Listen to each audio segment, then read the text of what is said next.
Salibonani babukeli labalaleli ngegama lenkosi yethu Jesu. Sibonga ukuhlanganiswa njalo singabaphilileyo esifundweni uNkulunkulu akhuthaza ukuthi sibe ngamaKhristu labantu bakhe. Okhulumayo ngumfundisi Ndebele, ngizacela engilabo baziveze.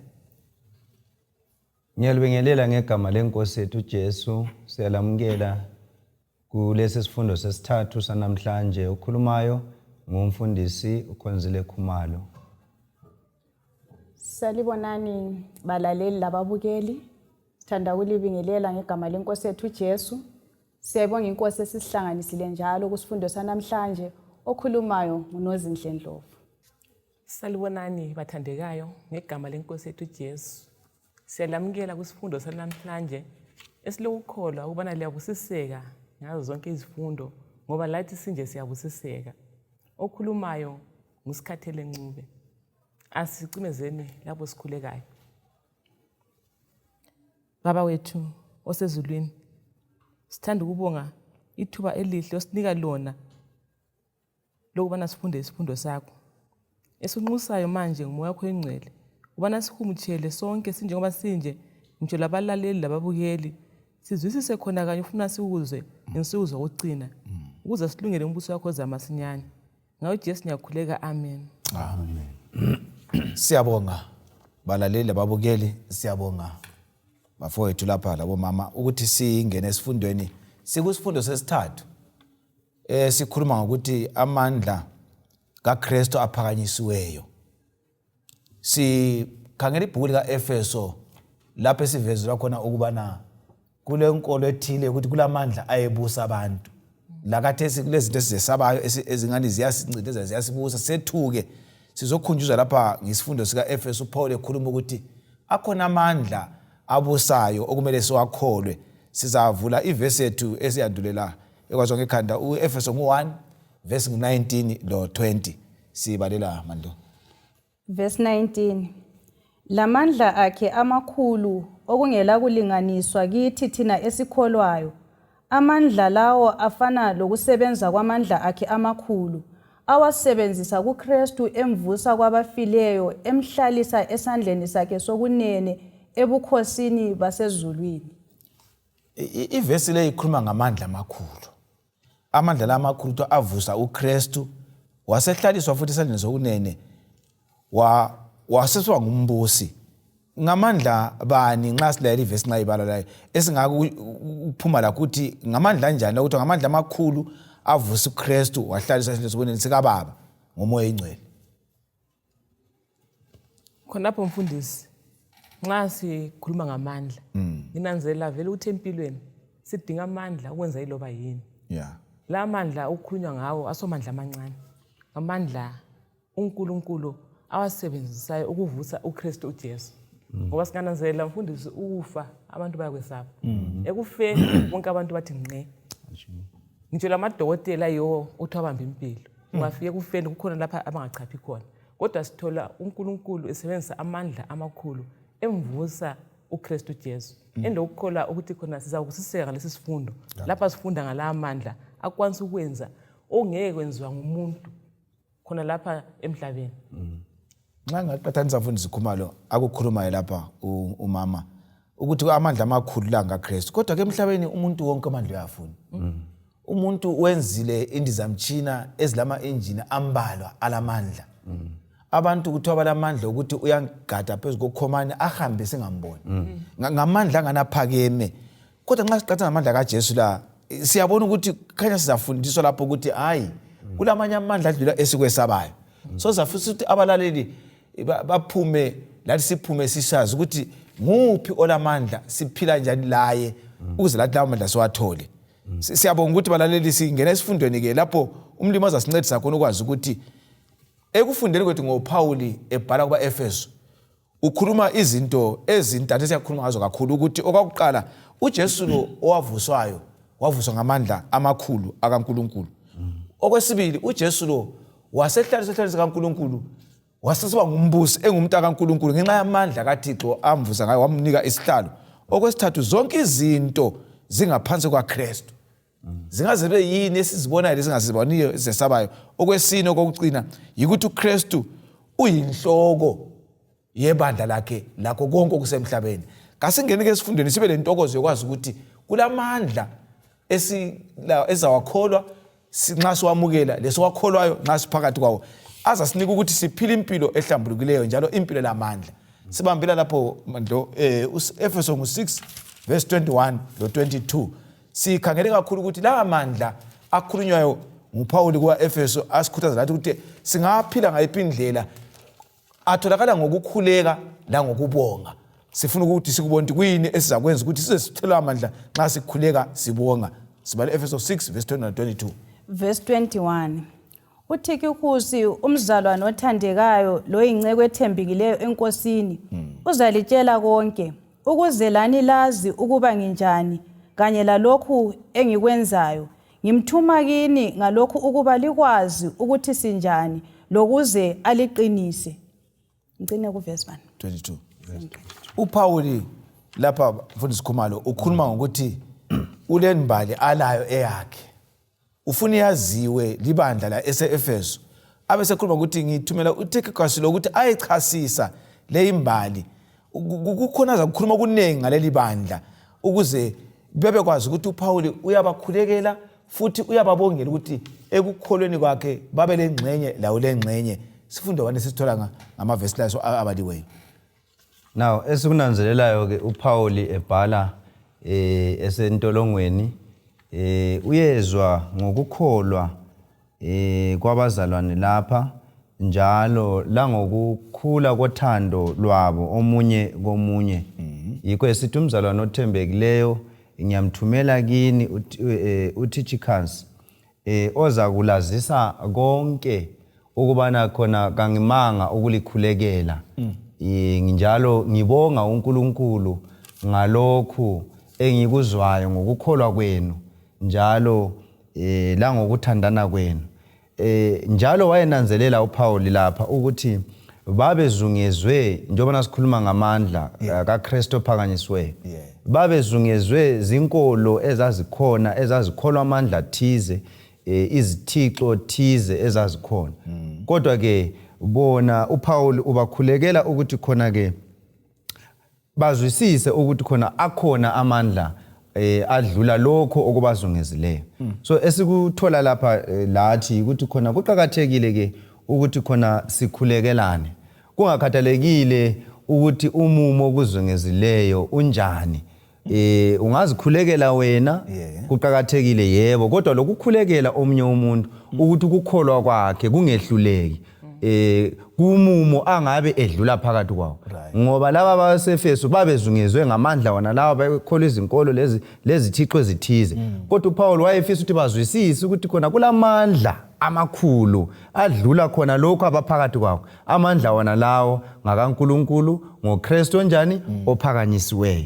So lathi ke kuyasifundisa ukuthi sifanele ukukhuleka njalo singakhohlwa futhi ukuthi sikhulekele abanye abazalwane ukuthi khona baqhubeke bekholwa bengehluleki kumumo yonke abangabe bedlula kiyo. Khonapho mfundisi nanzela ukuthi khona uPaul nxa esebakhulekela kami khona lapho. Okay. Uyelula inkambo yakhe abesebalobela uze kubaqinise nxa sokufika endlebeni zabo. Ngicabanga ukuthi lathi ke kuqhathekile ukuthi khona alubani sibakhulekela abazalwane. Sibakutshele indlela ezitshiyeneyo. uPaul wayedinga indlela zokubatshela ukuthi baqine kuyaqinisa khona ukuyana mfundisi Dubu. Mandlo nxa bekhuluma kanje uPaul obhalayo lo usejele. Kodwa ukhulekela abantu abakhulekile abaphandle kwejele. Aphinde futhi abaqinisa thina hayi ngiyalikhulekela ngapha. Ngifisa ukuthi lanxa lamandla ngalala incindezela. Yena uncindezelo ngamandla amakhulu ombuso kakaphumi. Kodwa uyakhuleka esejele aphinda athi lina incindezelo izinkolo ezikhona lingaphumi ekukhoneni esakufundisana engingabotshwa. Uphuma lani la? Ngiphuma lokuthi impilo kayimaqondanana lathi kuphela.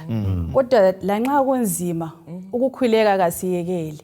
Nginanzelela ukuthi kwezinye izikhathi ungaba semumeni onzima uyafuna ukuzicatshela ucatshe khoneni lakho kodwa sithola uPaul ephuma ancedisa abanye. Lathi singancedisa abanye lanxa sifelwe lanxa siswela. Singenza okunye okungenza impilo yomunye umuntu ibe ngcono. Ungezwe ukuthi umuntu esithi bengukhulekela uyezwa ngani kulento eyehlayo. Limqotho lelo balaleli lababukeli ukukhulekelana kuyikuncedisana kuyikuthwalana imithwalo. Siyafunda lapho uPaul uthena angimanga ukubonga lokulikhulekela. So singakhuleki kuphela sibonge nini. Okwakuqala kumele sikubonge ukuthi wena usiyakhuleka usaphila. Uthi ubonga uthi ngiyabonga ngempilo engilayo. Ubusucela ukucelayo, ubisukhulekela nabanye abantu ukuthi inkosi ozibani bayaphila futhi bayakhonza. Khona okukhanya ukuthi sikubonga ukuthi kuyasincedisa. Akubambe uEfeso 1:15 lapha lo23 kusiya ku23. Kule sifuna ukuqhathanisa uPaul ukhuluma ngokukhuleka ekhuleka kuEfeso kulezi ezimbili esiziqhathanisa ukuthi kumbali ekhulunywa ngaye lapho ukuthi kuyini ayefuna ukuthi uEfeso abekwazi lathi njengabantu sikufunde. Efeso 1:15 kusiya ngakubala 15:16 la. Verse 15. Ngenxa yalokhu mina sekulokhu ngizwe ngokukholwa kwenu enkosini uJesu kanye lothando lwenu kube bonke abangcwele. Angikaze ngiyekele ukulibongela ngilikhumbula emkhulekweni yami. Qhubeke verse 17. Ngiyaqhubeka ngicela ukuba uNkulunkulu wenkosi yethu Jesu Kristu uyise oyinkazimulo alinike umoya wokuhlakanipha lokwambulelwa ukuze limazi ngcono. Hamba kuEfeso 3:14. Sifuna ukuqhathanisa amavesi amabili la ukuthi uPaul uthi angimanga uthi ngezwa ngokukholwa kwenu angimanga. Efeso 3:14 kusiya ku Verse 14. lo kusiya ugcina ku16. Ngenxa yalokhu ngiyaguqa phambi kukayise lapho yonke imuli yamakholwa asezulwini lasemhlabeni ethola khona ibizo layo. Ngiyakhuleka ukuba ngenotho yobukhosi bakhe aliqinise ngamandla ngomoya wakhe emuntwini wenu wangaphakathi. Mina lapha bafowethu ngifunda ukuthi ukukhuleka ukhuleke kuphela nxa usudubekile. Awukhuleke kumbe sofuna ulutho hayi. uPaul uthi angimanga ukukhuleka ngoba umkhuleko yongenza ngixhumane loNkulunkulu ngiphinde ngilikhulekele lana ukuze lithola amandla ukuthi likhona ngapho lami ngingapha sifanane. Uphuma lana Uzungikhumbuze omunye umntwana xa ngayembuza seklasini uthi kuyini ukukhuleka? Uthi ukukhuleka yikucela into esizifunayo kuNkulunkulu. Iziwiji, izigqoko ezintsha, imali yetrip. Ngithola ukuthi khona abantu abaningi sicabanga ukuthi khona uNkulunkulu nxa sikhuleka sizocela kuphela. Simlistele ukuthi sifuna lokhu, ngifuna imota, ngifuna iplaza, ngifuna imali school fees. Ikanti ke lapha ngithola ukuthi hayi uPaul uyaqondisa ukuthi khona uyababongela ngalokho asebekutholile ibandla laseEfeso. So kuqakathekile ukuthi khona asimbongeni uNkulunkulu. Ngoba vele okumqoka khona mfundisi Khumalo ukuthi khona silobudlelwano noNkulunkulu. Ukukhuleka lokho kungenxa siphathi kobudlelwano. Ubudlelwano lobo awuyemanga ukuthi khona ngoba namhla ngifunani. Ngoba kungaba njalo even lathi abantu nje mandlo nxa singaba lobudlelwano bokuthi khona mbuya kuwe ngoba sengifuna ulutho ungaphela hayi sokukwanile. So ke ngithola isifundo esimangalisayo ukuthi khona kuqakathekile ukuthi khona kasibongeni uNkulunkulu senzele uningi okunye sikucela ngafuthi ufundisi sibona sesikubambe ngezandla. Antsho umkhuleko uvele ikuphefumula komKristu. iBhayibheli lithi uEnoch wahamba loNkulunkulu. Ungakhangela ukuhamba kwakhe wayethandaza. Wayemthembe ekuseni emini lantambama. Yikho lapha mfundisi Khumalo nxa sifika kuKorinto kuThesalonika kuqala ngo5:17 kuthi wakhulekani lingadinwa. Ukukhuleka bani? Sokuhlala semadolweni isikhathi sonke kumbe kujonto. So esikunanzelela ke khona phana ukuthi ke umthandazo kumele ube impilo yethu. Njengobana sikuletha lapho ukuthi umthandazo akumelanga ukuthi kube yinto yenza nxa sokulohlupho. Akumelanga ufanane le pain killer ukuthi uyalithatha nxa ususizwa ubuhlungu uchawa likhanda. Hayi, umthandazo kumele ukuthi ube yimpilo. Njalo okumele kubonakala emthandazweni uPaul ade kufitizela laphana ukuthi kumele kube lokubonga. Njalo kube lokucela. Right, ekuthandazeni khona laphana sithola ukuthi khona kuba lokuguquka. Umuntu uthola ke ukuba transformed nxa ekhuleka yena uthola ke isiqiniselo sobukhona bukaNkulunkulu. La nxa engakayithola impendulo khona lapho eguqa kodwa ukuthi ukhulekile kuNkulunkulu khona lokho kuyamnika amandla wokuqhubekela phambili ngani ngempilo. So uPaul laphana nxa esesilobele ukuthi khona ke sikhuleke singadinwa. So uyabe sithi ukuthi khona ke kufanele ukuthi siphile ebukhoneni bukaNkulunkulu. Ngaso sonke isikhathi nxa siphila ekuseni emini ntambama noma nini inhliziyo zethu zivuleke kubani kuNkulunkulu. Kusithi ukuthi khona siyabe sivuma ukuthi kukho konke uNkulunkulu abe nguyonjani osiqondisayo, abe nguye futhi onjani osinika ukunqoba kuzo zona lezo izimpi esiyabe sihlangana lazo lokusikhulisa ngaphi ekukholweni. So ukukhuleka singadinwa kutsho ukuhlala ebukhoneni bukaNkulunkulu. Bese mbuza khona lapho umfundisi ukhumalo nxa ekhuluma. Omunye umuntu yeza usumcela ukuthi khona sicela sikhulekele ku divine service. Hayi bengalungiselelanga. So ke okuqathekile ukuthi asihlanise emumweni kakhulu wokukhuleka. Sihlale sixhumane lezulu ukuthi sonke isikhathi umumo wethu uyavuma ukuthi khona uNkulunkulu athokoze ngathi simsebenzele futhi. Kakhulu. Angazi balalele babukeli. Nxa ukuthi umuntu esithi kanilungiselelanga kathi ukuphefumula uyalungiselela. Umkhuleko phela kumele umphefumulo womuntu, ukuphefumula komuntu. Ngoba ubudlalo loThixo kabucitshwa ukuthi sokulana. uThixo ngavelekela udlala umuntu uyavuka engekho. So nxa sisaphila umlimi uthi lokho enguNkulunkulu wena kumele sifunde ukukhuluma loThixo ucimezile ungacimezanga xoxa loNkulunkulu wakho. Yikho ukuthi sikhuleke singadinwa singadlulwa ngabantu bomhlaba abomhlaba engaphuma uyathela igwayi phansi kumthandaza wenza. Thina kungani singakhulumi loThixo ngiyalinxusa ukuthi asingenene kukhulekeni kuzasisiza. Akusibambele uEfeso waqala ngo1 verse 16 lo 17. Siyayiphinda kule sifuna ukudinga imigca okhulunywa lapha ukuthi sifuna inkambo lo moya ingcwele ukuthi usinike ukuthi kuyini esingakubona nxa singaba lenkambo lo moya ingcwele. Yiwo phela senza sikhuleke ngoba uyakusikhumbuza ukubana singobani. Efeso 1 verse 16 to 17. Verse 16. Angikaze ngiyekele ukulibongela ngilikhumbula emkhulekweni yami. Ngiyaqhubeka ngicela ukuba uNkulunkulu weNkosi yethu Jesu Kristu uyise oyinkazimulo alinike umoya wokuhlakanipha lokwambulelwa ukuze limazi ngcono. Ungayivalisa sizabuyela ku verse 8 no 19. Akutshoyo lapha nxa ngilalele. Uthena uyakhuleka ukuthi babe lokuhlakanipha. Ukwakhuluma lapha usikhathela thina kazangakhulekela imota kakhulekelanga umsebenzi kodwa uthi ababe lokuhlakanipha. Wazwisisa ukuthi umuntu angaba lokuhlakanipha okunengi konke lokumlima akwazi ukuthi uyakudinga uzamnika. Njengabalaleli silalele lababukeli lathi sila kasifundeni ukuthi umoya ingcwele nxa usiphakathi kwethu sizakhulekela inhlakanipho. Inhlakanipho ikwazi uNkulunkulu anti iBhayibheli lisho njalo. So ke asifunde ukuthi uNkulunkulu ufuna sibe kwazi. Sesidinga ukuthi yikuphi afuna ukusicindezela ukuthi sikwenze lapha umpostoli Paul nxa eloba livesi bala uverse 18 no 19 sidinga ukuthi ucindezela kuphi okuzasisiza lathi nxa sikhuleka ukuba lenkambo lomoya engcwele ukuze sibe lokubona uThixo esimlandela insuku zonke. Ngikhulekela njalo lokuthi amehlo ezinhliziyo zenu makakhanyiselwe ukuze lilazi ithemba elibizela kulo inotho yelifa lakhe elimangalisayo kwabangcwele lamandla akhe amakhulu okungela kulinganiswa kithi thina esikholwayo. Amandla lawo afana lokusebenza kwamandla akhe amakhulu awasebenzisa kuKhristu emvusa kwabafileyo emhlalisa esandleni sakhe sokunene ebukhosini basezulwini. Ukhulekelana uPaul la nxa besilalele. Okunye nguthola ukuthi khona ubakhulekela ukuthi khona bathola ukukhanyiselwa nsuku zonke. Enkambeni lesiKristu akugraduate. Kulabantu sebegraduate abacabanga ukuthi soku right. Sengisebandleni sengumsala soku right sokuphela. Ikanti ke njengamaKristu sidinga ukuthi khona sikhanyiselwe nsuku zonke. Ngoba sisempini phela sesafunda izifundo nezedlulileyo. Ukuthi siphathi ke empie sabekayo usathana ubusy. Uzama ukudiliza amaqiniso wonke ngoKristu.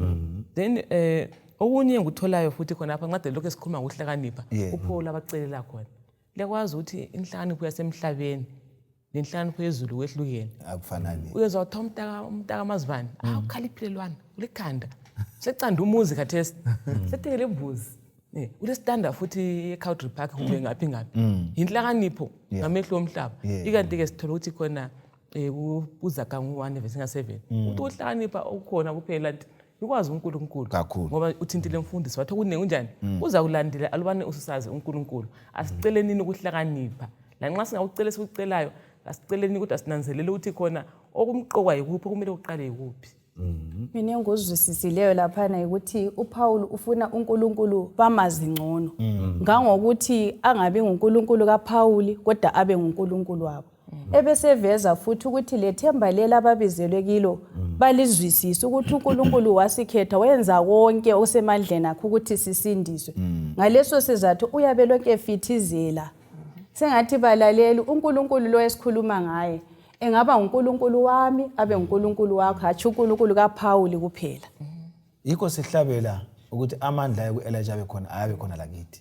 Uma sikhuleka kuza senza lawo amandla sibe lawo okuphilisa iKhristu sibe lawo futhi okwenelisa ukuthi sikhuleke singazikhulekeli thina ukukhulekele labanye abantu lelizwe lomhlaba ukuthi abuse ukuze sibe lokuhlaliseka.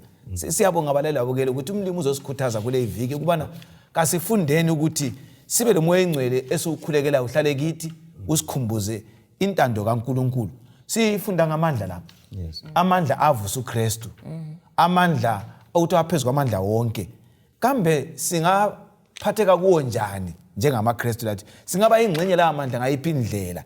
uThixo kasisize asivezele ukuthi lathi angaba khona kithi uma singaphila ngendlela ecandiwe lizulu. Uvesi ngu-20 kwabantu Efeso 1 verse 20.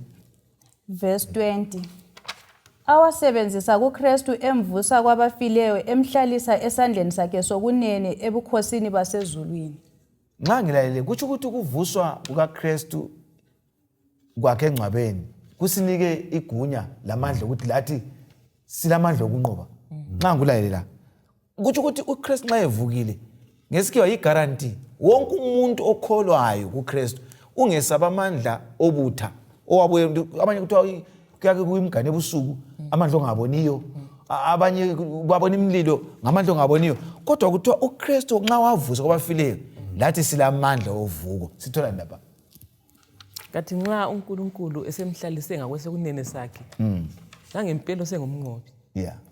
Ukuthi thina njengabalandeli bakaKhristu singabanqobi nje ukuthinta mfundisi. Ngicabanga ukuthi khona kuqakathekile ukuthi thina kasimkhetheni uKhristu sihambe ezinyathelweni zakhe ukuze lathi siyenqoba njengaye. Ngoba siphiwe example kambe awunje nxa ungatshengiswa indlela omele uhambe ngayo uthi utshele ukuthi phambili lapha kulalokhuyana ohambileyo kodwa hayi ukwanisile ukudlula uyenze kanje wasedlula uza kwehlula njani ukuthi uhambe. Ngicabanga ukuthi silenhlanhla thina njenge generation ephila khathesi ngoba konke sikutsheliwe okwethu ukulandela silandela sisazi ukuthi ukunqoba kunjani kukhona. Mina nginanzelela ukuthi nxa sikhuluma ngokunqoba kuthi ukuthi kulempi lapha ngoba ungananzelela uKhristu ehleze esihlalweni sikaNkulunkulu wanqoba isono. Lathi silapha kumele silwe ukulwa okuhle ngokuphathiswa nguJesu. Lokhu uNkulunkulu akwenzela uJesu lathi uyenelisa ukuthi asenzele kathesu senzela ngoJesu siphathiswa ngumoya ongcwele singaba njengoKhristu singaba lesimilo esinjengosikaKhristu sibe lempilo engaxabani loNkulunkulu la amandla singawalabela. Ufuna ukukhuluma mfundisi? Okay, ayibengisithi mina ukuhlanganyela emandleni ovuko kusincedisa ukuthi sizwisise ukubana khona ke kukhona amandla okumele sithole amandla ethu kulawo mandla ngoba lawo mandla avezwa ekuvusweni kukaJesu. So kusithi ukuthi thina enkambeni yethu yokukholwa silakho ukubana siwathole amandla okuqhubeka ngesiKhristu ngoba amandla lawo abonakele ekuvusweni kukaJesu. Kanti ukuvusa kukaJesu yinto esembalini njalo emgceke obala wonke umuntu dayo uJesu weza waphila wavuka. So khona lokho kodwa balaleli lababukeli kusinika ke isiqiniselo sokuthi khona ke bonke abaleleyo angithi bekholwa kulo uJesu owavukayo ngalamandla labo futhi baza njani baza kuvuka ngoba khona lokho isenzo soneso sikaJesu kuthiwa waba yingqabutho kubo bonke abanjani ababefile ekuvukeni. So kusithi ukuthi khona ke lanxa ke kungavuma ukuthi kwenilanga silale kodwa nxa sibambelele kuJesu kasingesabi ngoba kukhona ukuvuka uJesu azasinika khona. Nxa ngibambela ukhonto oqala lapha ngo-15 verse 20 siya ku-22 nxa ekhuluma umfundisi abantu abamnyama vele ukufa siyakwesaba. So nasi isiqiniselo sokufa kwaJesu unguye isihluthulelo sokuvuka. So amandla okuphuma phansi kwenhlabathi ugqitshelwe akuJesu. Yikho lapha ku-20 verse 18 ethi amandla wonke anikwe mina uJesu. So thina kaKhristu njengabantu bakaNkulunkulu lawe ongaba nguye namhla nxa ulalele asimamukele uJesu lo owavukayo amandla okuvuka siwathola kuye ukuthi ivesi lesivula kathesi u1 Corinthians 15 verse 20 kuya 22 uthi amandla kaMlimo avezwa njani ekuvukeni kaJesu Kristu asalayini verse nxa ikhuluma ibisinike impendulo lesiqiniseko Siqale ngoverse bani 20 kuya ku22 verse 20 Kodwa uKristu wavuswa impela kwabafileyo izithelo zokuqala zalabo asebelele ngoba njengoba ukufa kweza ngomuntu ukuvuka kwabafileyo lakho kuza ngomuntu Liyakuthi kucacile singesabi balaleli singesabi babukeli maKristu bantwana kaNkulunkulu singesabi ngoba kuthiwa khona njengoba ukufa kwalethwa kuwa kwaAdam wehlule ukulalela uNkulunkulu uAdam uJesu wesibili wafa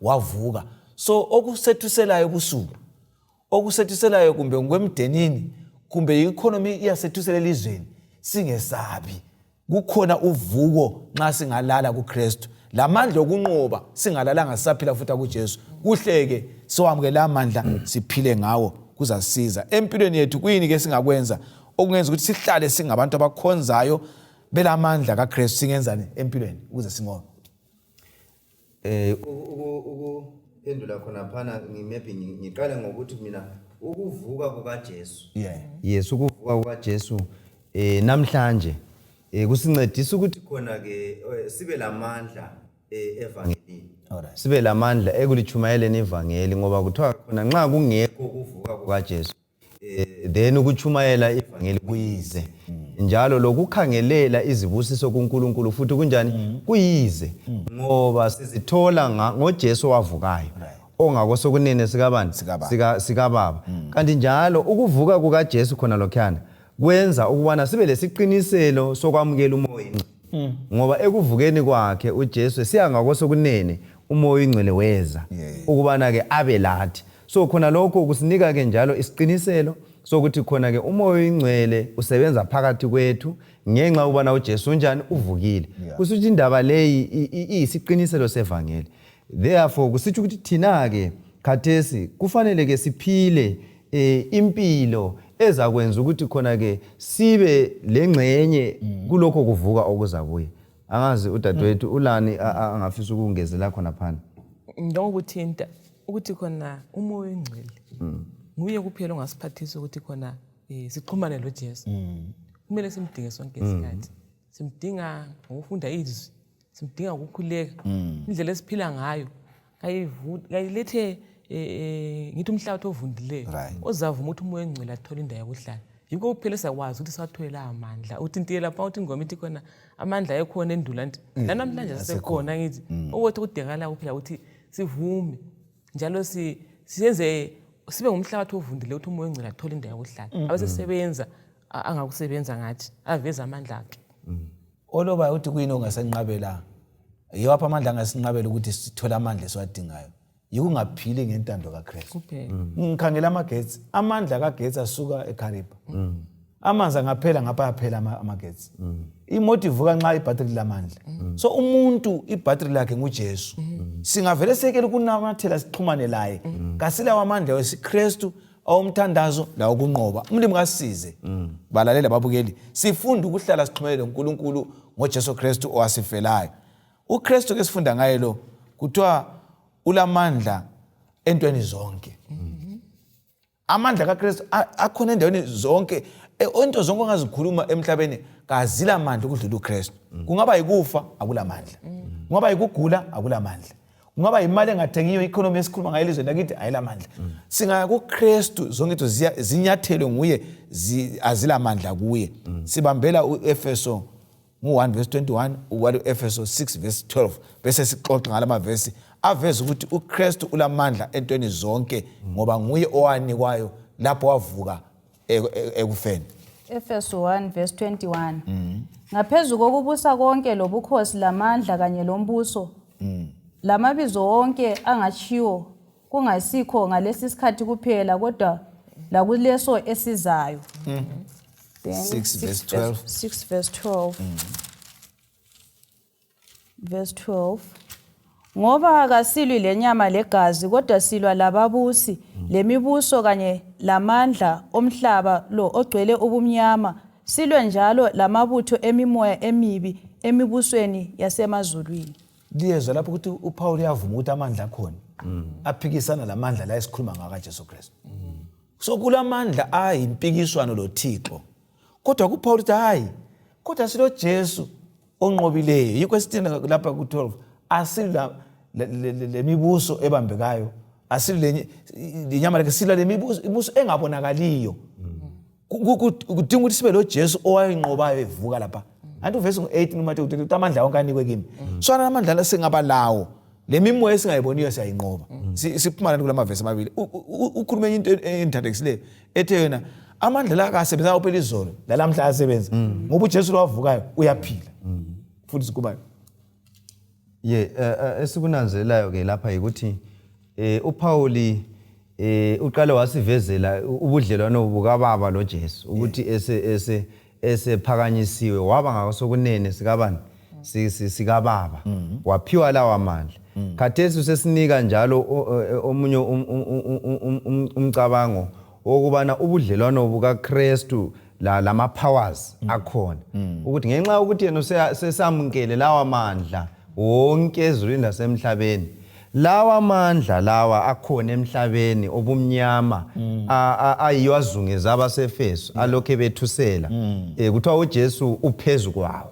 So kusitsho ukuthi khona ke ibandla labaseFeso kuzindaba ezinhle ukuthi bakuzwe lokho, ukubana uJesu ngaphezulu kwalamandla abazungezileyo izithixo lani okwakukhona ngaleso sikhathi. So kusitsho ukuthi lathi namhlanje nxa sisizwa lokho ukuthi khona uJesu ungaphezulu kwamandla obumnyama esilwa lawo, kuzindaba ezinhle zokuthi thina kudinga kuphela sizinikele kuye, sibe ngasengxenyeni yalesi sandla esilamandla, kuyabe kuzasisiza enkambeni yethu yokukholwa. Njengoba kulethile mfundisi wami lapha ukuthi uPaul uyakunanzelela ukuthi khona amandla lawa akhona. Enye ingozi engaba khona kithi ukuthi khona singakholwa ukuthi uSathane ukhona.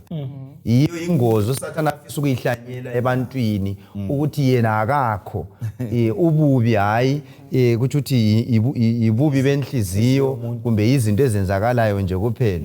No, impi le iyaveza ukuthi kulomuntu ngemuva kwezinto zonke lezi, and umuntu omubi wangikhona iBhayibheli yasivezela ukuthi nguSathane onguye silwa laye. So but lanxa ekhona esikubongayo ukuthi khona kuthiwa uKhristu ungaphezulu kwalawa amandla, njalo uwanqobile ekuvukeni kwakhe, wawanyathela angaphansi kwani kwenyawo zakhe. Kusitsho ukuthi khona sewanqobile, kawasachukuzi, sewanqobile. So thina kumele sinjani? Sibambelele kuye uKhristu. Sikathele. Khonapha bemfunkulukhuluma nje ngisithi khonapha nxa silokhu esikhuluma ngamandla, ukuthi khona kulamandla amaningi, kodwa amandla ayiwo aqotho awodwa. So ke kudinga ukuthi thina njengabantu abaphila nalomhlaba sinanzelele ukuthi khona amandla wonke angafaki uJesu Kristu phambili, angakholelwa kuJesu ngasomandla eqiniso. Futhi akuphelanga khona lapha, ngoba singananzelela ke sisafunda ezifundweni ezedlulileyo ukuthi kulama counterfeit angithi ayenza sengathi ngokunanzelela baningi abavula amaBhayibheli abakhuluma ngayo uJesu, kodwa bebuya behlanganise futhi lani lenkolo ezinye ezingayisizo ezifuna uJesu. So kuyadingakala ukuthi njengamaKristu sinanzelele ukuthi khona ukubona amandla ebonakaliswa, mhlawumbe ukugula suyelatshwa wasila, zibuze yiwo yini amandla ayiwona lawo. Ufuna umsebenzi sutholile uhambe wadinga amandla, yona la amandla akuphileyo yiwo yini. So siyadinga ukuthi khona sihlale semthandazweni siqhumane lezulu ukuze silandele amandla ayiwo, ngoba umuntu vele engathola nje solution umfundisi yeproblem yakhe selandela khonapha ukuthi yikho mba kayisikho akasadingi. Nxa ngilalele ngizabuya kuwe. Amandla leso sikhuluma ngayo lokho ngamandlanyana, amandla ayiwo ngakaKhristu. Exactly. Sikhala ngamandla amandlanyana asecindizela abantwana abatsha indakisa. Lokhulumeni sethwele nzima ukuthi abantu baphume phakathi kwama drugs, ngani ngamandla ababambileyo. Kodwa kuJesu kuyaphumeka. Ukubhema sikungakuhlupha, kuJesu kuyaphumeka. Okukhulu ukuthi siye kuJesu, amandla la ngana sibophile ayakhululwa nguJesu Kristu, angabe lamandla. Yikho Paul ayikhuleke phakathi kwawo embophilo kuthiwa lijele, wathi ngikhona ngikhululekile ngoba ngilo Jesu. So balalela babukeli, phuma phakathi kwalokho okubambileyo ngoJesu Kristu olamandla singamkholwa uJesu uzasincedisa kulamathotana kaSkeva lapha hayi ngani alamandla uthini ngawo umsebenzi 19 verse 20 ungakhuluma ngawo ukuthi kuthiwa babelamandla lapha abatshengisa kulento abangazenza uThixo wasevela ngoKristu kwahamba njani. Nginanzelela ukuthi amandla la adinga ukuthi ube mazi ube lobudlelwano lomnini mandla. Nginanzelela ukuthi amadodana kaSkeva umnikazi wamandla babengamazi. Ngitsho lamadimoni athi ukuthi hayi uPaul siyamazi uJesu siyamazi wena ngubani. Undithathekisile kakhulu ukuthi kwezinye izikhathi empilweni siphila impilo ebuhlungu ngesizathu sokuthi kasilabudlelwano loNkulunkulu. Uthwale nzima mfundisi ubophela intebe ukuthi intebe yami isele ngigijime ngiphaphazela ukuthi namhla kuzawonakala kodwa amandla siwaphiwe nxa siza kuphila impilo engaqabani lomnini mandla atsho kwezindawo kuthiwa yikumiramira abadala abakhula balamandla lawo emahofisini yabusaziwa nangu umdala olamandla balalela singazithathela yena siphile impilo engela kwesaba lesibindi abanengi sibotshiwe ukuthi emdenini siswele umsebenzi ngoba kule imimoya yonke le wayinyathezela uKristu. Indaba ekuthini wanyathela umuntu onyathelayo usenqobile. uJesu kuthiwa amandla la wonke wanyathele wanqoba. Mina ngiyacela abalaleli babukela ukuthi asifundeni kuya kuJesu. Abanye abanqa yofuna ukuthi babe namandla bayahamba besiyajima uyabedinga amandla. Lapha sijima sikholwa kuphela kuJesu silawa amandla. Kasibuyeni kuye asinike la amandla okunqoba isitha bese siba ngabantu bakhe abaza. Yebo mama. Ngikhumbuza okunye ngeke ngakubona khona lapha kuma WhatsApp. Umama othile ephika amandla eBhayibheli. Ulithethe iBhayibheli walichuka walidabudabula phambi kwabantu bembukele njalo bemkhuthaza ukuthi khona okwenza ku right. Esithi khona iBhayibheli ngelokuncindezela abantu libhuku elincindezela abantu but engunanzeleleyo mfundisi Khumalo ukuthi ubuso bakhe yazi ube kwaqile khanya elobuhlungu phakathi kodwa senza into ethena injani iyamkhulula lakwazi ukuthi khona amandla kaKhristu ayakhulula isisa uthinta ukuthi lanxa usekunzimeni nxa ukhuleka lanxa ungakaphendula kodwa uba lokuthula so ke singavuma ukuncindezelwa sitshela ukuthi iBhayibheli leli yasincindezela sincindezelwa ngona la amanye amandla angayisiwo iBhayibheli liyasikhulula usibambele 110 khona lapho ngaphansi laphana kuleyo nxa evula 110 umahubo siyakhuthaza ukuthi amandla kaKhristu angaphezulu kwento zonke. Namhlanje ke siphakathi kwamandlanyana la avela kuSathane asibandezeleyo asithiwa ngama forces amandla athile asusa abantu ekukholeni uNkulunkulu. Sigcine sesibanjiwe yimjibila esikhulume ngakho ukuthi umuntu aphile ngentebe umuntu aphile ngezinto ukuthi ayezenze ebusuku. Singakhululeka nje into enzona nje. Lapha umlobi usibisela futhi ukuthi sizwisise uverse 21 kaMsebenzi ngo1 laphana okhuluma ngokuthi khona uNkulunkulu wamphakamisa ke ngaphezulu kwakho konke ukubusa lobukhulu lamandla lobukhosi laphezulu kwamabizo wonke aphathwayo. Ngifuna ukuya khona lapho ukuthi amabizo wonke aphathwayo kumbe amabizo wonke abizwayo. Ngalesi sikhathi ke yikho ebesikunanzelela lapha namadodana kaSkeva lapha abiza ibizo ayibiza kuphela kodwa engelabudlelwano njengoba nechilo lapha nodadewethu ukuthi hayi kulebizo eli1 kuphela okumele ukuthi khona nxa sesibona ke ama izitshengiselo kumbe ukuzibonakalisa kwalobububi obakalesi sikhathi sibize lelo gama igama lolelo ngelikaJesu. So yikho kuthiwa okungasinceda ukuthi khona singabanjwa kumbe singethuselwa ngalawa amandla akhona ensukwini zokucina. Sibize kuphela igama elinjani elilodwa manenge amagama akhona emhlabeni afisa ukuthi aphakame lawo abonakala aziwe. Hayi uPaul uthi khona hayi ube phezulu kwamabizo wonke aphathwayo kumbe abizwayo noma elakhe kuphela yilo kumele linjani liphakanyiswe. Kasikufiseni sikudinge ukuba lebizo elilamandla. 110 verse 1 umahubo verse 1 uJehova uthi enkosini yami hlala ngasekunene kwami ngize ngenze izitha zakho zibe yisinyathelo sezinyawo zakho. uJesu uthiwa wenziwa inhloko yakho konke lebandla. Nangu lapha kuthiwa uyafaka esihlanu kuthiwa hlala bese ususenza abantu into zonke zibe phansi kwenyawo zakhe. Kusho ukuthi amandla sewanikiwe, sengumbusi. Senqobile entweni zonke ezisemhlabeni. Siphuma lani lapha emandleni kaThixo kuthiwa senyathele yonke into. Kakusela into ephezulu kwakho, useyinhloko. Inhloko lomzimba okuthungamela okunye kuyini? Ngoba ibandla ngumzimba. Thina abantu sile ibandla singumzimba. uJesu uyinhloko. Kuyini okuthungamela okunye la? Singakhangela inhloko, ikhanda. Yikho lapho kulokuchopho khona. Ungananzela umuntu engagula kuthiwe sekuphambaniseke ekhanda. Le ngqondo asenjani asavuma asasebenza. Abantu bahle bagive up ukuthi kuchitha kanjani akusela mpilo. So ngezinye indlela nxa ibandla lingasaxhumananga loKhristu selinjani selilahlekile ngoba uKhristu uyinsika yakho wonke. Nguye olidirector ibandla. Ngenzi okunye futhi ngikuthola ukuthi khona ibandla akumelanga lesabe. Ngoba nxa lomnini amandla wonke onguye okwazi wonke ophezulu kwamandla wonke akhona ophezulu kwakho konke okusemhlabeni lokusezulwini. Phosa kwesabani. La nxa kungangani kwesinye isikhathi sokusiba lokuzunguzeka ngani into asaqedakala kodwa hayi ibandla liyaphambili ngoba unikazi wakho konke nguye olithungamelayo. Yikho engikutholayo lapha. Ufake zonke izinto ngaphansi kwenyawo zakhe. Nxa abantu besilwa ungabona umuntu ekuwisa phansi ekunyathela sokumele uphakamisa izandla ukuthi hayi ngiyaxolisa. USathane bathandekayo esikufunda lapha ukuthi akaxolisi ngomlomo kodwa ke amandla akhe sexolisile. Okwenza uJesu aphume engcwabeni ngesande kuseni athi amandla wonke wathi amtshela ngimnqobile. Lathi ke balaleli ababukeli nxa sikholwa kuJesu silamandla anqobayo. Ngikhuluma ngokuthi sikhathazwa indakisa, sikhathazwa imimoya, sikhathazwa ngamaphupho, sikhathazwa ubutshwala. uThixo lapho uyathembisa lapho ukuthi amandla uJesu uphezulu kwento zonke. La sibisebandla nguye inhloko yalo. So nxa ibandla libuswa nguJesu liyagcina umthetho wakhe. Nxa ibandla lihola nguJesu liyahamba ngendlela yakhe. So uThixo lapho uzosikhuthaza ukuthi kasimkholweni simamukele ngoba nguye lamandla ento zonke usimo. Okay, mina bengisithi lapha singesabi ukumthemba uNkulunkulu. Lokho akwenzela uJesu.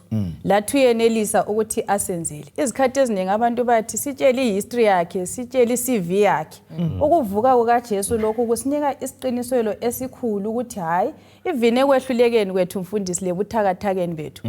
Ngokuvuka kukaJesu saphiwa amandla ukuthi singaphila impilo ezimsulwa ngo2023 eZimbabwe abanye besenza amadila angcolileyo.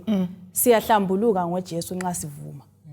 Kuliqiniso lelo alitsho ukuthi siyenelisa ukuphila ngoba lo amandla alawo ngamandla anqobe amandla ayiwaletha inhlupho zonke lezi. Ufuna ukukhuluma?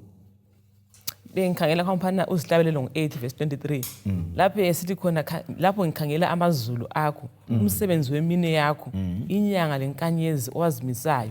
Uyini umuntu ukuba umkhumbule wena? Le ndodana yomuntu ukuba uyinanze na?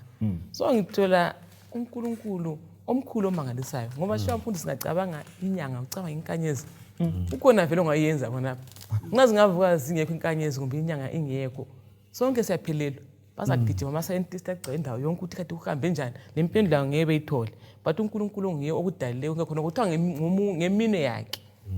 So ke mbona amandla amakhulu nanzelela futhi ukuqakatheka komuntu. Ukuthi sishiwa nxa ngicabanga konke khona lokho abe semqakathekisa kangaka umuntu. So ngicabanga ukuthi thina njengabantu singazi ehlisa kangaka sidobha amandla nyana angaqedakaliyo. Kodwa uNkulunkulu osithandayo ongumnini amandla wonke uyasinanzelela, uyasinaka futhi. uKhristu kuthiwa wenziwa waba victorious wanqoba. Wanqoba amandla wonke omhlaba. Ingqondo yami igijime yaya kuGoliath loDavida. Umfana wayemncane edeleleka kanti waye elamandla amakhulu ayekuye. uGoliath ethemba isikhala siphethe esibonakalayo lebutho elikhulu eliqeqetshiweyo. Kodwa ke uNkulunkulu wasengena kuDavida wanqoba. Ngithini babukeli labalali lathi sila singadeleleka amaKhristu sengani asilamandla ngasikhangelwe ngabantu. Ungadeleleka sengani umkhonzayo kakhanyi kodwa ungabambelela kuThixo kuthi uJesu uyinhloko yebandla. Asivumeni abe nguyikhanda lempilo yethu. Asicabangele ngelizwi lakhe, asihole ngoba sinqoba ngaye.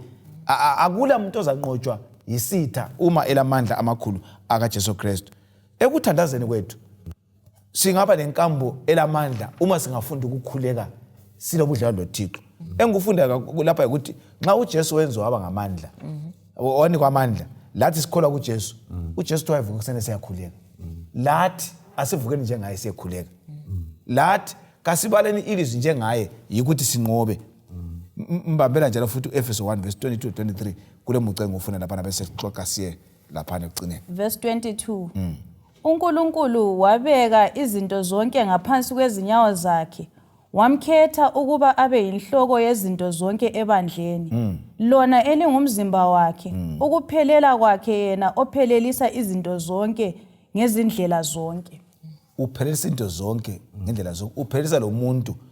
Njengoba nguye ophelelisayo, thina sikhathazeka ngamandla sicindezeleyo, singenza njani njengamakholwa ukuze sibe lenkambo yala amandla nxa enguye ophelelisa zonke izinto. Kuyini singakwenza ukuthi sibe lenkambo yamla amandla eswathenjiswa kaJesu la?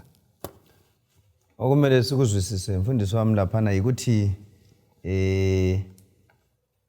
uNkulunkulu wanika uKhristu onqobayo. Kuthiwa khona uNkulunkulu wanika a victorious Christ to the church. So ngendlela yokuthi khona uKhristu lebandla kwaba ngendlela okubambeneyo kangaka okokuthi kakuhlukaniseki. Ngoba nxa uKhristu eyinhloko ibandla lingumzimba. So izinto ezimbili ezingahlukanisekiyo lezi. Ungaquma ikhanda akusela into ephilayo. So ikhanda lingaba lodwa eceleni, umzimba usala ungasasebenzi. So khona lokho thina kunika ke isiqiniselo esikhulu esokuthi khona ke ibandla kumbe abakholwayo kufanele ukuthi khona sithi celebrate amandla kaKhristu, ngoba sesikwazi ukuthi aphakathi kwethu, sesikwazi ukuthi aphakathi kwani kwebandla, ngoba uKhristu ulikhanda, thina singumzimba. So ekukhulekeni kwethu kakusamelanga sibe intimidated kumbe sethuselwe, hayi, ngoba sesikwazi ukuthi umnikazi wabantu laba, umnikazi webandla leli uvela ukhona oyinhloko. So akusamelanga sethusele noma yini engabe sizungezile. Right, imbona ngani yikho okuqhakathekileyo ekunye engikutholileyo laphana. Lokuthi okunye futhi ipresence yakhe. The fact ukuthi yena ulikhanda akakho far ebandleni ukuthi yena uSamway ibandla lalo lilodwa, hayi, ukhona khona lapho ngoba nguye olikhanda lalelo bandla. So kumele sizwisise ukuthi even nxa siphila njengebandla sizwisise ubukhona bakhe ukuthi ukhona ebandleni. Nguye umnikazi webandla, nguye olidirector, nguye oliqondisayo, nguye okwazi ukuthi kumele liye ngaphi ngesikhathi esithize ngoba ulikhanda uyalibonela. So khona lokho ngokunye futhi okumele kunjani kusiphathise njengabantu abakholwayo ukuthi lanxa sikhuleka singakhuleki imikhuleko leyana elokuthandabuza, hayi, kumele sikhuleke lathi sikholwa ukuthi khona ekugcineni kwakho konke siza kuba ngabanqobi njengoba uKhristu enjani enqobile. Ukugcizelela khona njengebandla kumele siphile futhi ngendlela uKhristu afuna ukuthi siphile ngayo. Ngoba nxa isandla lesi singaqasa ufuna ukwenza okwazi, singasafuna ukuthi sizwisise ukuthi ikhanda lalo likhangele ngaphi, awusahambi. So ke asigcineni imiyalo kaNkulunkulu njengoba injalo, sihambe ezinyathelweni zakhe uKhristu ngoba usinikile example. Kambe ke ngasitsho njalo umthandazo nxa sikhuleka usoneza njani kuNkulunkulu? uPaul lapha uthi ngikhulekela eEfeso ngendlela engizwe ngayo liqhubeka likhonza. Ngikhuleka ukuthi libe lokuhlakanipha, lihlale lisondele ukuthi umthandazo usondeza njani umuntu kuNkulunkulu. Imali lo. Nxa ukhuleka usondela njani ngomthandazo kuNkulunkulu? Sinanzelela ukuthi nxa sikhuleka sitshela uNkulunkulu lokho okuqondana lezimpilo zethu bese sivumela ukuthi yena asithungamele. Nginanzelelo ngezinye indlela ukuba semthandazweni kuba sebukhoneni bukaNkulunkulu, uyabuka presence kaNkulunkulu. Okusenza ukuthi lokuphila kwethu kumele kuvumelane. Nxa kungasavumelani yikho kusibaleka mfundisi singakhuleki ngoba kakufikeki phela kubaba nxa izinto zonakele. Umthandazo mfundisi uyethula umthwalo. Ngemva kokukhuleka mina ngikhumbula uHana. uHana sesuke eShilo wathi efika wayedangele ekhathazekile kodwa wasuke sethabile kodwa uSamuel wangambambi ngezandla. Umthandazo uyasusa uvalo, uyasusa ukwesaba. Umthandazo uyakwenza uzizwe unqobile. So ke ngithola ukuthi kuna kulamandla emthandazweni ngoba sigxile emandleni amakhulu ayesabekayo ayenza izinto zilunge ayikhona ngelihlo lomuntu kodwa ngelihlo lakhe ongumdala. Sibambela khona oqala ngo15 verse 24. Balaleli ababukeli, nxa sikhuleka ikuphefumula njengo inokuthiwa impilo yakhe ikuphefumula kwakhe nxa ethandaza. So kasihlale emthandazweni njengo Paul esejele wayephila umthandazo bephandle ebakhulekela. Lathi kasikhulekeni kuza sigcina ekukholweni. Nxa singacabanga ke ngokuphakanyiswa kaJesu kathesi lokuphakamaza kwenziwa esenikwa umbuso sesiza. Kambe amandla la singakhulekela lathi yini sikhona ngapho ngekhaya silapho ukuthi mzwana uJesu esiza sephakanyiswa kokugcina kokubusa umhlaba wonke lezulu sibe ingcenye yawo. Khona oqala ngo15 verse 24. Verse 24. Lapho ke isiphetho sizafika esenikela umbuso kaNkulunkulu uyise emva kokuba esechithe ukubusa konke lobukhosi kanye lamandla. Ngoba kumele abuse uNkulunkulu aze azibeke zonke izitha zakhe ngaphansi kwezinyawo zakhe. Isitha sokucina esiza kuchithwa yikufa. Mana kwa kusabala amabili lapha. Ngifuna ukuthi libambe la. Kuthiwa kumele uKhristu achithe isitha sikaNkulunkulu abisele umbuso kuThixo owezulu. So zwanini balalela ukuthi thina asibongeni sile army commander elamandla. Kuze kuthiwa verse 26 isitha sokucina esiyakuchithwa yikufa. Akulanto lapha bafowethu esatshwa ngabantu njengokufa. Nxa ukufa kuzachithwa imbanje iyanqobeka. Ngoba ukufa kuthiwa kuzachithwa. Nxa ukufa kuzachithwa umthakathi uzanqobeka. So singesabi konke sikubona le economy enzima le izanqobeka ngoba ukufa kuzanqotshwa. Uphumalani futhi lapha. Hayi ngithola khona ukhana sithi ukuthi hayi kulesikhathi esisikhangeleleyo. Akumelanga siphile sengani impilo iphelela khona lapha. Hayi kulesikhathi esihle esisikhangeleleyo lapho ke uJesu aza kuphakama kokugcina esebuyisela umbuso kuNkulunkulu esebuyisela zonke izinto lapho kumele zibe khona. Kanti njalo isitha sokugcina nje bona ukuletha esiyikufa esihluphe kangaka laso sinjani sinqotshwe. So kuthi ekuthandazeni kwethu kumele siqhubeke sibonga ngonyade mfuna ukufitizela ukubonga lokho esikwenzelweyo ngoJesu. Ngoba khona lokho asenzele khona ukuvuka lokuthi uphakeme kade singakosokunene sika baba kusinika ithemba lokuthi kwelilanga uzaphakama anqobe. Ngoba ngabe kakwenzanga konke lokho ngabe kasilalo leli themba lokuthi vele ukufuza kunqoba kumbe vele uzawubisela umbuso kaNkulunkulu ubuyele endaweni yawo. But ngenxa ukuthi lokhu historically sokwenzakele njalo iBhayibheli liyakufakaza uJesu ngakosokunene umoya oyingcwele utheliwe. So kusinika ithemba lokuthi even noma siphila kathesi masinyane uJesu uzabuya phakame futhi anqobe abisele zonke izinto. Nxa ngingabuza kithi balalela lathi silapha umbuzo engathi uyaziphendula wona. Kambe uphile kukhanyeni kaKhristu okunganani ongenza ubuse izinto lezi ezihluphayo njengoKhristu wabusayo. Ngoba phela kuthiwa uKhristu kithi uyabusa. Kuthiwa kuKhayini isono sikunqanele kade umele usibuse kodwa wasusehluleka. So lathi uThixo uthi amandla ngilinikile ukubusa. Lingayekela ukuxhumana lami uzanqotshwa ngamanga akubuse. Uzanqotshwa nje inzondo ikubuse. Isono isiphi singanqotshwa kodwa kuthiwa sinikiwe lamandla sinqobe ngoJesu Kristu. Kasikhuthaleleni ukuthi sinamathele ekukholweni leli zinto kaThixo. Qedisa verse 27 lapha omtshile. Verse 27. Ngoba uNkulunkulu usebeke izinto zonke ngaphansi kwezinyawo. Usebeke izinto zonke ngaphansi kwezinyawo zakhe. Nxa esithi izinto zonke sezibekwe ngaphansi kwakhe kusobala ukuthi lokhu akugoqela uNkulunkulu yena ngokwakhe owabeka izinto zonke ngaphansi kukaKhristu. Siyakubona bathandekayo ukuthi uThixo uthena ekugcineni uJesu uzabuyisela umbuso ngoba unqobile uvela uthe ephuma engcwabeni lapha esitamandla wonke wahle wanqoba. Lathi ke nanka amandla esiwanikwayo nanti igunya esilalo ngenxa kaKhristu kodwa ke kuba kuwe la kimi ukuthi ngiwadingela amandla ngoba abomhlaba bayanikana amandla thina siwanikwa ngegazi likaJesu ngesiphambano. So kuhle ukuthi uphila ungekhaya wadinga amandla. Ngiphila ngilapha, uphila usemoteni, uphila usemsebenzini, asipheni silala amandla kuza sisiza. Ngicela ukuthi usinike amazwi olawo mama, bese mbuya kumama la. Amandla akaJesu ophakanyisiweyo singawanambitha njani? Akula ngenye indlela ngaphandle ukuthi siwasebenzise. Sebenzisa amandla waphiweyo, udinge ukudingayo konke amandla akhona kuJesu. Amazwi olawo. Siyabonga. Nginanzelela ukuthi ngezikhathi ezinzima kasingalahlekelwa ngumbono ukuthi ukhona uJesu ophakanyisiweyo onyathezela amandla wonke. Ungakhangela Isaiah ngesikhathi uNkosi uzifile. Ubona uNkulunkulu ehlezi. Ukhangela Stefan lapha. Khona lokho singahlala sikubambisisile sikufundileyo. Akulanto engasinyikinya ngaphasi kwaleli langa. Siyabonga balala babukeli. Sinikwe isiqiniselo sokuthi silawa amandla okunqoba isono.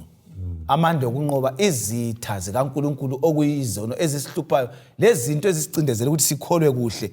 Ungabala ugwalo Acts of the Apostles olabhala ngemisebenzi yabapostoli luyatsho ukuthi uKhristu wathi engena ezulwini evele engcwabeni lapha senqobile kuthiwa waya ezulwini wayahlala kwase kuthela umoya engcwele ePentecost kwakuyikwamukela ukuthi amandla asebuyile ebantwini abalelu uKhristu baqalisa ukuchumayela ngamandla amakhulu. Lami lawe iPentecost ngaba khona.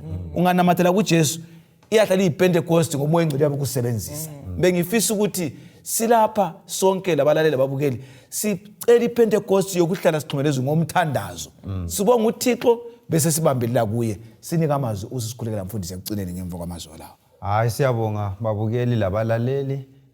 Okuqhakathekileyo ukubana sazi ukubana uNkulunkulu usenze saba ligugu kuye ngokusithumela uJesu ukubana asifele njalo wasenqoba ngokuvuka kwabafileyo. So khona lokho kusinika ithemba lokubana lathi singamkholwa sibambelele kuye ekucineni kwakho konke siza kuba laye lapho sebuya ukwenza zonke izinto zibe ngaphansi kwakhe, zibe ngaphansi kwamandla akhe. Thina lathi sisaphila siyawathola lawa mandla kuJesu nxa sizinikela kuye, nxa sivuma intando yakhe. Sengani uNkulunkulu angasibusisa lapho esikhona siwadinge lawa mandla ngoba siwathenjisiwe njalo akhona ngoJesu. Asikhulekeni lapho esikhona. Baba othandekayo sezulwini, siyabonga ithuba leli lokufunda ilizwi lakho.